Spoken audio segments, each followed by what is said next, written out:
Say hello to daddy. Cry, cry. Sorry.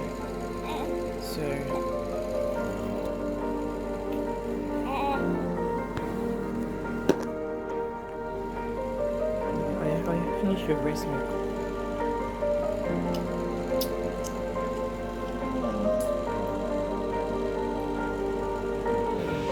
See your big eyes. See your big eyes. See your big eyes. Say hello. Say yes, baby. Say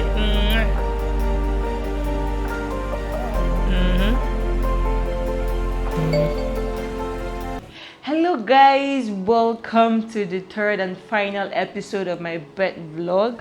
So today I'll be talking about my postpartum journey, what it was like for me when the baby came out and the first few months of adapting to life of a new mom. It's not easy. Let's start with it's not easy. So please stay tuned. Stay tuned while I roll out this gist for you.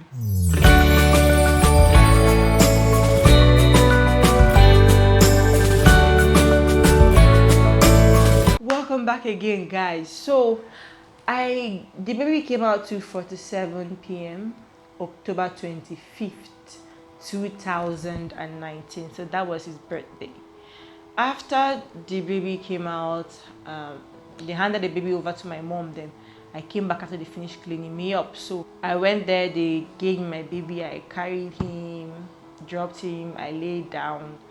I was so exhausted. I took videos and pictures and showed my husband to tell him the baby was there. I didn't even tell him I was already in active labor because when the P2C started acting on me, I flung my phone.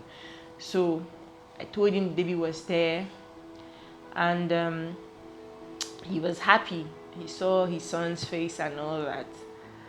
So it was a surreal experience though. It's something I really wish every woman can experience. As at then, I'm saying as at then because my postpartum journey was rough, especially when it has to do with my mental and psychological well-being.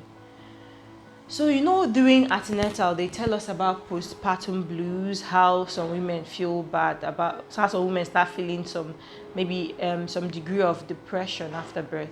Me, I wasn't even listening. I thought they were telling me stories. All I was saying, Shebi, baby will come out. All I wanted was baby to come out so that I will get myself, stop having backaches and all that. The day I gave birth, I didn't really feel much.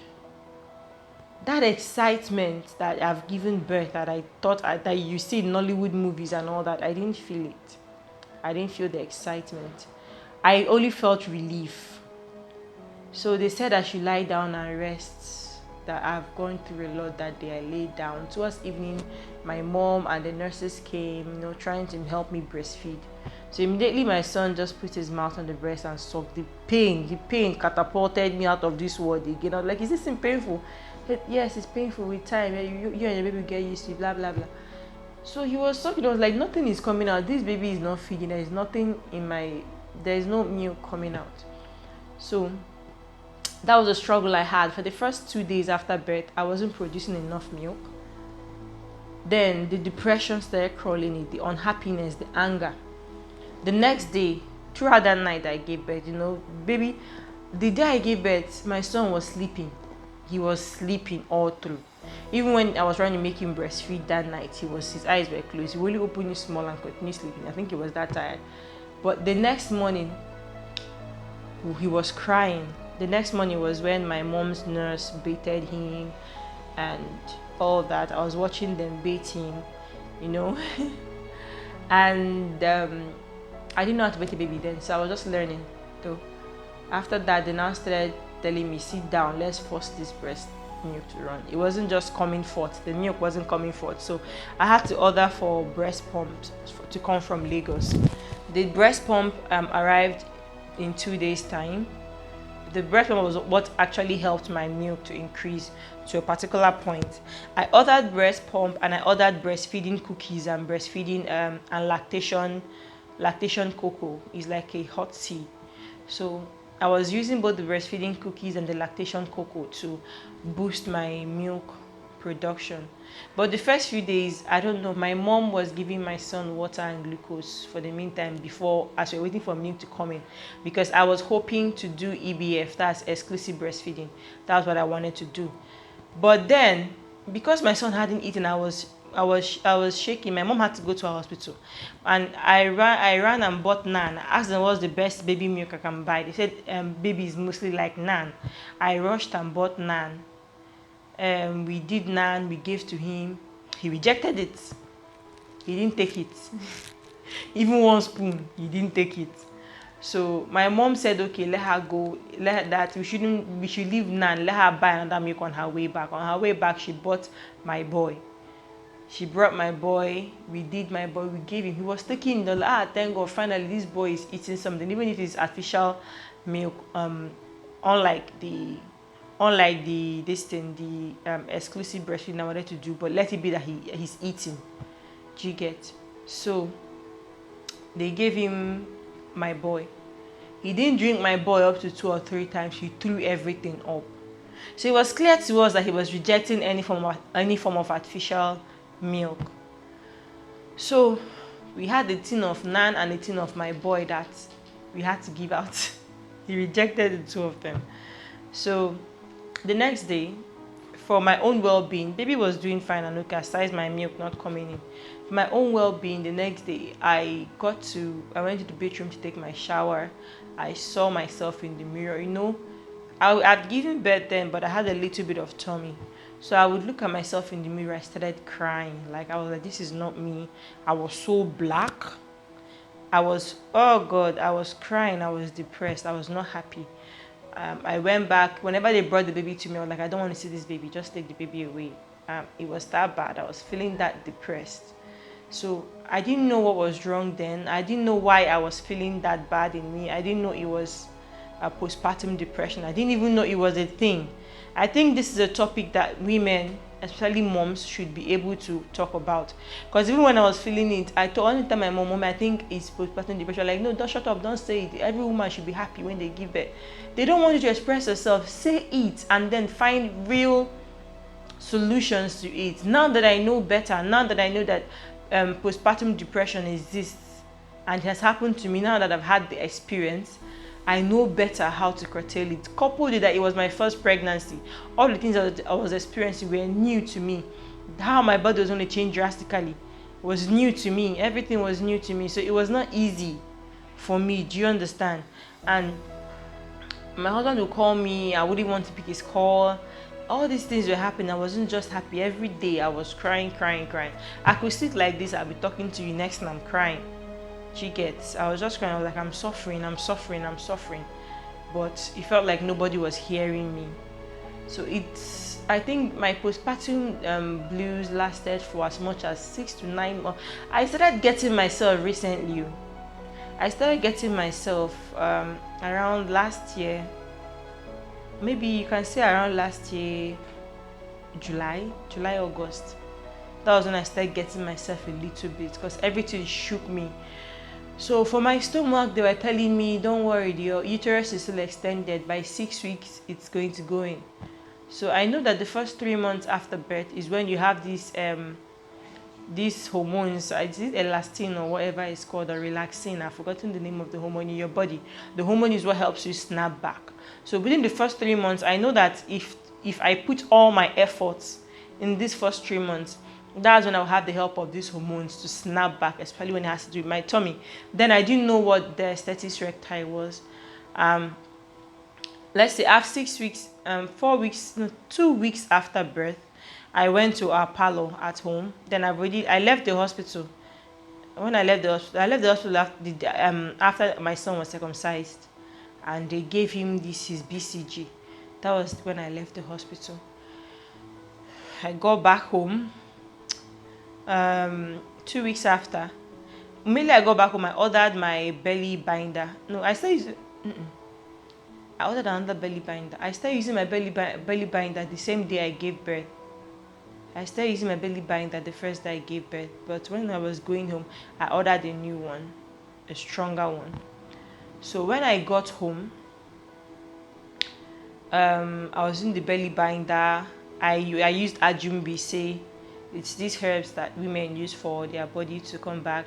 And my mom made this oziza and oda water for me to be taking. And then they normally press my stomach with hot water. My stomach and my bum bum. They press the two of them with hot water. So what else happened? What else happened? Yes, 2 weeks after that, I wanted to go and make my tummy come back strong again. I laid down in the parlor, put my leg under the parlor cushion. Let me do a sit up. I laid down. I couldn't come up. I didn't know why my muscles was that weak. I had to contact a mom coach. She coaches moms to get their body back. I contacted her and she now told me how to check for diastatis recti. She told me what diastatis recti was and how I could diagnose for it. So I checked, and the DR I had in my stomach was the open diastasis recti, and it was 4 fingers apart, 4 whole fingers apart. So I was like, how am I going to start how am I going to reduce it back so that my abdominal muscles will come back? She said use the belt and all that. So I was using the belt religiously 2 hours in a day. From 2 hours, I moved to 4 hours. Like that, I was increasing. Then with time, my tummy started going down. It wasn't easy. I gave birth October. It was around October, November, December, January. It was around January that I started achieving. The results were progressive, but it wasn't so fast. That's for my stomach. For my skin, there's a soap I used to get my color back, like to make all the blacks wash off. My skin was so black to the point that after birth, whenever I'm using sponge to sponge my body, I could be seeing black specks, like it's black dirt that is all over my sponge. It was that bad. So I think that was what I used for my skin. I didn't really use much. And then I was taking my ajumbise religiously. My pre-pregnancy weight I was 65 kg before I got pregnant. At birth, I was 82 kg. Yeah. So when I finished giving birth, I was 81. So I was like, so you're telling me that after giving birth to a child, like my son was 3.2 kg. So after giving birth to a 3.2 kg baby, it's only 1 kg left, but like make it make sense. I didn't understand that. To today, I didn't understand why it was that much. So when I was doing the ajumbise and all, I came down to 75 kg. And then after that, I think I came back to Lagos December. Yes, I came back to Lagos December. So when I came back to Lagos, that's when I concentrated more on my weight loss, because my father would not hear that I am not eating G Miracle every morning, afternoon, and night, and I'm not eating it with plenty chicken and plenty fish and plenty. My mom will I tell my mom that, and I don't want to add weight, put small. My father will come be like, I can get in here, no cocoa. Get in here. God, I was like, I will fat finish if I remain in this house. So I came back to Lagos December, and I started working on my body. So December, January, February, around March, April, I got a job. I was working from home. I was working for a branch of a London-based business, though, but their branch in Nigeria. I was their social media strategist, so I was working from home. It made me to sit down. I start work by 8 a.m. and finish by 5:30. It made me sit down in one place the whole day, and I found out that my weight wasn't improving. No matter the amount of green tea, ajumbise, or whatever I took, my weight wasn't just moving.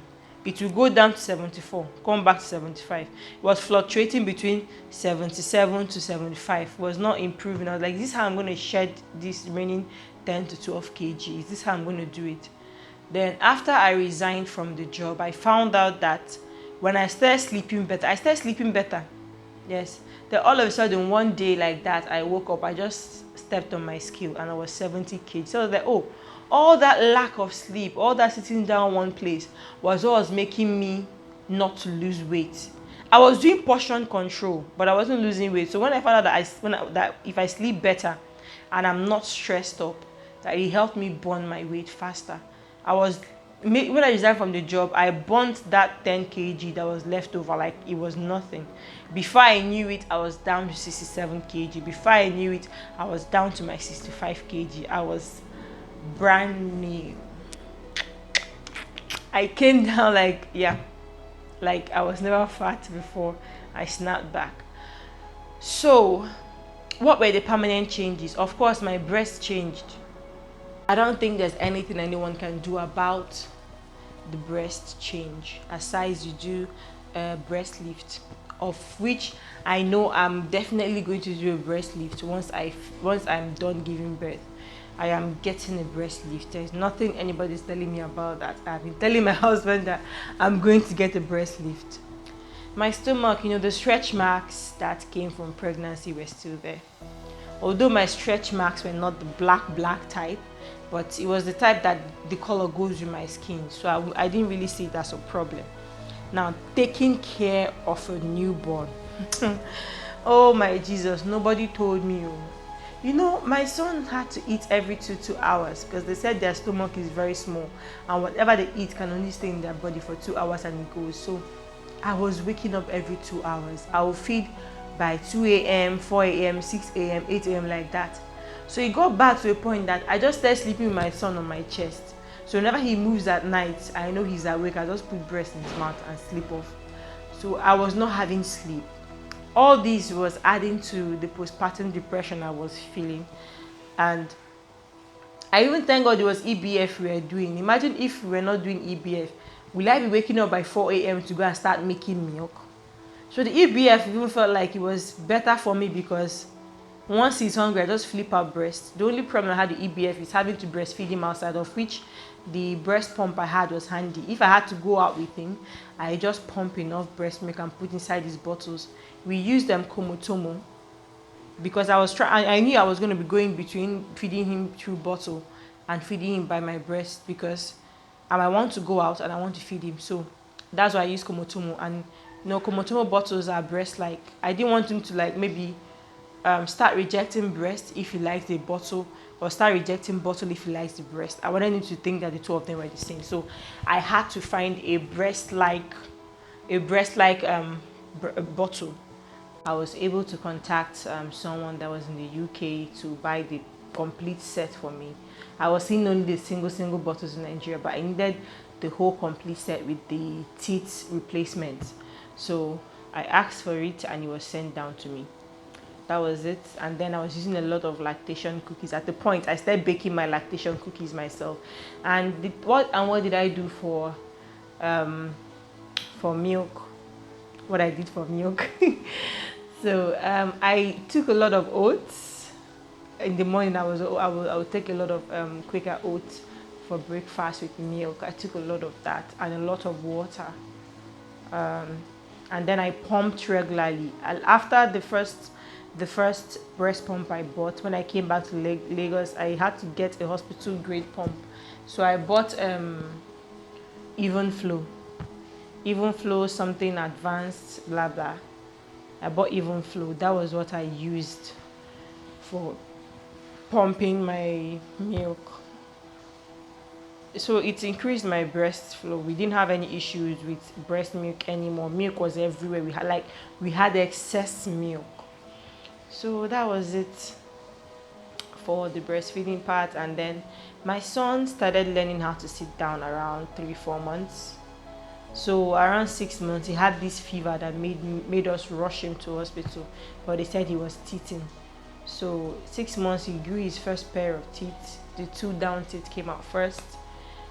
He started learning how to crawl around 7-8 months, and he walked around 1 year and 3 weeks. That's when he walked. So at 1 year, his teeth was around 6. Right now, he has about 12 teeth. Right now, he's 1 year and 4 months. He has about 4 teeth. My son is super smart. Maybe one of these days, I'll get to introduce him to you guys. So you guys will see the beautiful and wonderful kid God bless me with. That boy is super smart. And my husband was very supportive. Around that period that I was working, he was back already. So I was even thinking, how am I going to meet my responsibilities? You know, I wake up in the morning, I have to make breakfast before 8, because by 8 I'm going to be working, and then I have to make lunch and dinner because I'm working from home. But he told me not to bother about what he's going to eat. I should just face my job. He took that burden away from me. So when I say I married a good man, I mean every single word of it. He was super supportive throughout the whole process. Like, my husband is just God sent to me. So my husband too is very experienced with babies. He's very, very experienced. Some things I didn't know about babies, he would tell me. And then he was the one that taught me how I'm going to go about potty training my son, because all of a sudden my son started feeling like he's too big to wear Pampers. If you wear him his diaper, he removes it and starts walking around the whole house naked. So that, it's funny. So that's when I knew he was ready for potty training. So yeah, we are still on the potty training thing now. Yeah, what else? What other challenges did I have postpartum that I would like to talk about? I think that was basically it. The only advice I can give to new moms is to breathe. Breathe. If you can find a way to go out, do it. Just try as much as possible to do things that make you happy. And please, if you're going to visit someone that just put to bed, don't always go and buy Pampers and wipes. They are good. They are buying gifts for the baby. Think of the mom too. The day that baby was born is the same day a new mom was born. Do you understand? Think of the mother too. Buy her comfort food. It goes a long way. You can, maybe on your way, you can package pepper soup and bring for her. You can buy her ice cream. You can buy her grilled turkey. You can buy her grilled fish. You can buy her anything. You can buy her juice. Buy her something. Let it not be all about everybody's thinking about the baby. Nobody's asking the mother, how far? How are you feeling? It's essential. Postpartum depression is real. Ask moms what they want. Everything is not about the baby all the time. Ask the mom, how can I help you? Do you need help? Do you need us to talk? See, some moms start having suicide thoughts. We even see this stuff on Insta blog. Some end up harming their children. These things are real. That call that you can call her. You can call her and ask her how she's doing. Maybe that moment that you're calling her to ask her how she's doing might be when you are interrupting a suicide thought that she's going through. A lot of women have gone through this. Some don't even know what they're going through is depression. Some, they end up telling them that they are possessed. You are not possessed. What you're feeling is valid. Just know, when you recognize what you're feeling, you can deal with it better. If you know you have a friend that just put to bed, call, text, how are you doing? Do you need anything from me? What do you want? What can make you comfortable now? It's not all about the baby all the time. Let's try and make everybody feel fine at the same time. So this is it. I think this is the end of our vlog. But if I have any other thing that I'd like to talk about that has to do with pregnancy and birth, I would tell you guys about it. So this is it. If you know you have an experience that you'd like to share, as usual, comment section below.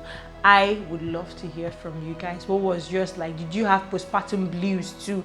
How did you snap back? What herbs did you use to snap back? Did you take ajumbi, say like I did? Did you do the oda and oziza pepper soup with plenty fish inside like I did? Did you what exactly did you do postpartum that helped you snap back? For me, okay, during pregnancy period, how maybe why I did that maybe didn't make, I felt that it didn't make the stretch marks that big was I had this raw cocoa butter. I would go to the organic market, buy raw cocoa butter.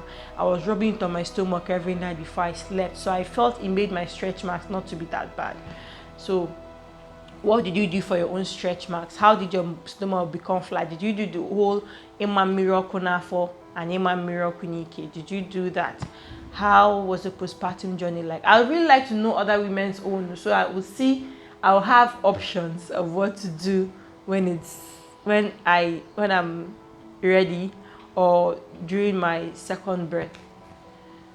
So that is it, you guys. I hope you guys enjoyed the vlog. Please do not forget to like this video and subscribe to this channel. That will show me that you are a very big supporter of my content and my work, and I would really pray and appreciate you for that.